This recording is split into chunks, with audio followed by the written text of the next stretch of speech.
Nah, di sini saya akan sedikit memaparkan materi mengenai konflik dalam pendidikan Islam. Di sini semua tahu apa itu konflik. Jadi konflik itu adalah pertentangan, perselisihan ataupun ketidaksepahaman antara dua pihak atau lebih yang dapat memicu pertengkaran maupun pertentangan. Nah, dalam agama Islam, terutama dalam Al-Quran, memang tidak disebutkan secara eksplisit mengenai arti dari konflik tersebut. Namun dalam Al-Quran disebutkan dalam Quran surat Al-Baqarah ayat 176 yang mengandung kata ikhtilaf. Nah, kata ikhtilaf itu artinya perbedaan maupun perselisihan. Selain itu, Al-Quran juga memuat berbagai kisah yang menggambarkan situasi konflik seperti perselisihan antara Qabil dan Habil, pertentangan antara Nabi Nuh dengan kaumnya, dan juga pertentangan antara Nabi Ibrahim dengan Raja Namrud. Manusia pada dasarnya itu selalu terlibat dalam konflik, karena menurut Al-Quran manusia itu memiliki potensi besar untuk terjadinya konflik. Hal ini tercantum dalam Quran surat Al-Kahfi ayat 54 yang artinya, sungguh kami telah menjelaskan segala perumpamaan dengan berbagai macam cara dan berulang-ulang kepada manusia dalam Al-Quran ini. Akan tetapi manusia adalah makhluk yang paling banyak membantah. Nah, ayat tersebut juga didukung oleh sejumlah hadis, salah satunya dari Ibnu Abbas yang menyatakan tidak ada makhluk yang lebih cenderung pada konflik dibandingkan dengan manusia. Nah, pernyataan Ibnu Abbas ini menunjukkan bahwa perbedaan pendapat ataupun pertentangan merupakan bagian dari sifat dasar manusia sebagai makhluk sosial.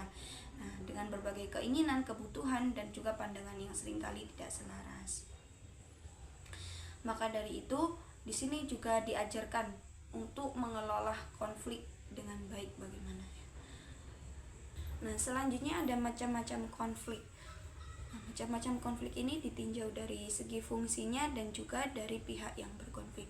Nah, dari segi fungsinya ada dua konflik, yakni konflik konstruktif dan juga konflik destruktif. Nah, konflik konstruktif ini adalah konflik yang memiliki nilai positif bagi pengembangan organisasi. Nah, dengan konflik ini justru mendatangkan manfaat. Beda lagi dengan konflik destruktif. Konflik destruktif ini adalah konflik yang memiliki nilai negatif bagi organisasi yang mendatangkan kerusakan. Nah, selanjutnya ada ditinjau dari pihak yang berkonflik. Dari pihak yang berkonflik ini ada 5 konflik. Yang pertama ada konflik intrapersonal. Konflik ini terjadi dalam diri individu ketika ia dihadapkan pada dua pilihan atau keinginan yang bertentangan. Yang kedua ada konflik interpersonal. Konflik interpersonal ini konflik yang muncul antara dua individu akibat perbedaan kepentingan, kebutuhan, ataupun pandangan. Misalnya ketidaksepahaman antara seorang kepala sekolah dengan guru mengenai penggunaan anggaran sekolah. Nah, yang guru itu ingin anggaran sekolah digunakan untuk membangun fasilitas. Nah, yang kepala sekolah ingin untuk pembelian buku dan lain sebagainya. Nah, yang ketiga ada konflik antara individu dengan kelompok. Jenis konflik ini terjadi ketika seorang individu tidak memenuhi ekspektasi kelompoknya. Nah, contohnya ada seorang guru yang sering absen dari rapat rutinan sekolahnya. Nah, guru tersebut itu sering absen dalam rapat rutinan itu. Nah, ia mendapat teguran dari kelompok guru lainnya dan merasa ia tidak berkontribusi terhadap program bersama. Nah, yang keempat ada konflik antar kelompok dalam organisasi yang sama. Yang kelima ada konflik antar organisasi. Nah, konflik ini terjadi antara dua atau lebih lembaga pendidikan akibat persaingan atau ketidaksepahaman. Misalnya ya, ada dua sekolah yang berlomba-lomba ataupun bersaing untuk mendapatkan siswa baru, sehingga terjadi saling klaim terkait kualitas dan keunggulan masing-masing sekolah tersebut. Selanjutnya ada teori konflik dalam pendidikan Islam.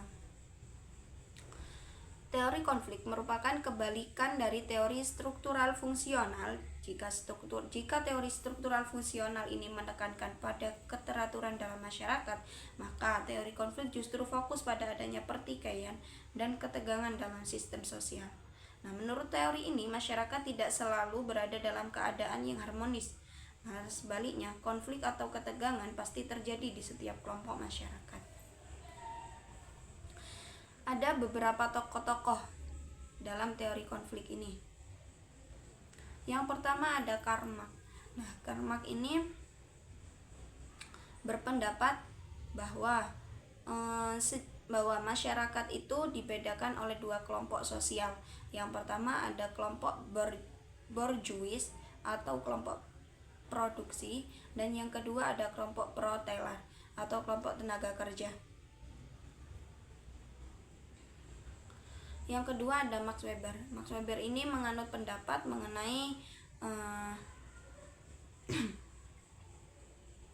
mengenai sistem status sosial. Jadi masyarakat ini dipandang oleh status sosial mereka dengan gaya hidup seseorang, dan ini tidak akan selalu berkaitan dengan posisi ekonomi. Yang ketiga ada Lewis Althusser. Althusser ini berpendapat bahwa konflik ini bisa menjadi proses yang penting dalam pembentukan, penyatuan, dan juga pemeliharaan struktur sosial. Nah, menurut Althusser, konflik ini dibagi menjadi dua, yakni konflik realistis dan juga konflik non-realistis.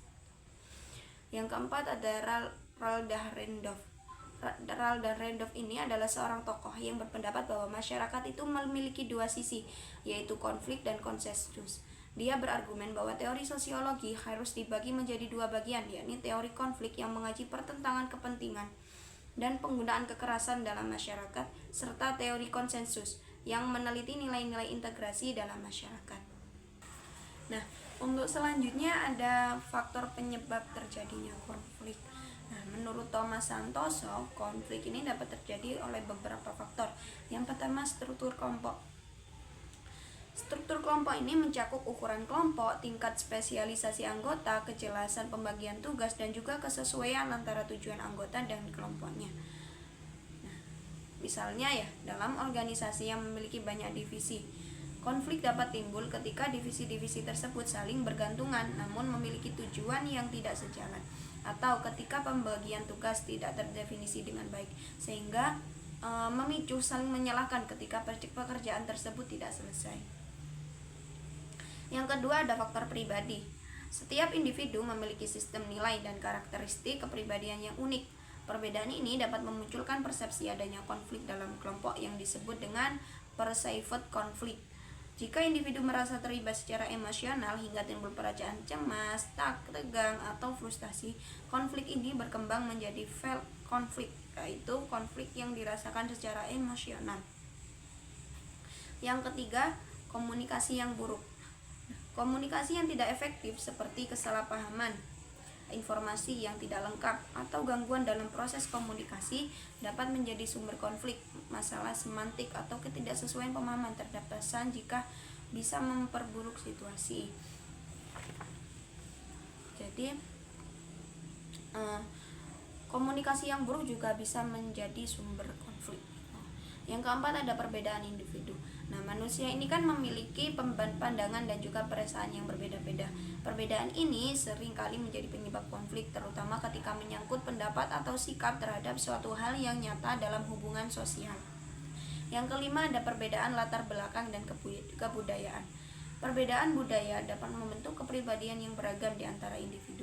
Nah, pemikiran dan juga pandangannya dipengaruhi oleh kebudayaan kelompok masing-masing, seringkali menciptakan perbedaan individu yang dapat memicu konflik. Yang keenam ada perbedaan kepentingan individu kelompok. Yang ketujuh ada perubahan nilai yang cepat dan juga mendadak.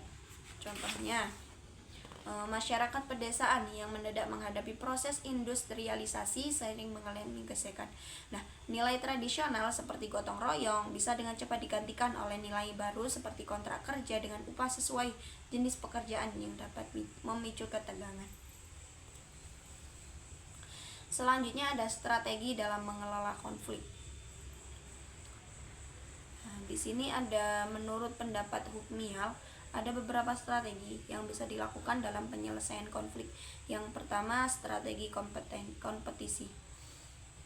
Nah, strategi pendekatan ini untuk menyelesaikan konflik dengan tujuan memenangkan kepentingan sendiri, meskipun harus mengorbankan kepentingan pihak lain.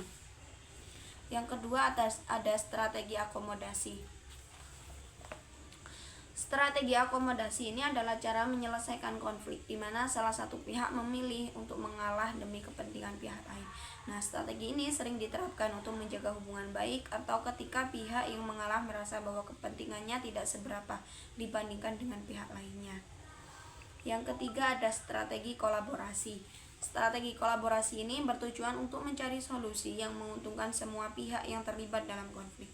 Nah, pendekatan ini memerlukan komunikasi yang efektif, saling pengertian, dan kerjasama untuk mencapai kepentingan bersama. Yang keempat ada strategi penghindaran.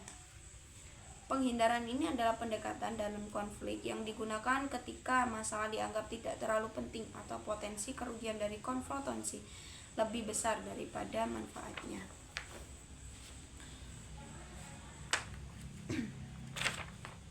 Yang kelima ada strategi kompromi atau negosiasi. Nah, strategi kompromi melibatkan pengorbanan sebagian kepentingan dari kedua pihak untuk mencari kesepakatan yang dapat diterima bersama. Nah, pendekatan ini sering digunakan ketika waktu dan sumber daya terbatas. Misalnya, dua tetangga yang berselisih tentang batas sepetak tanah gitu, batas tanahnya. Nah, mereka sepakat membagi area sengketa menjadi dua bagian secara merata.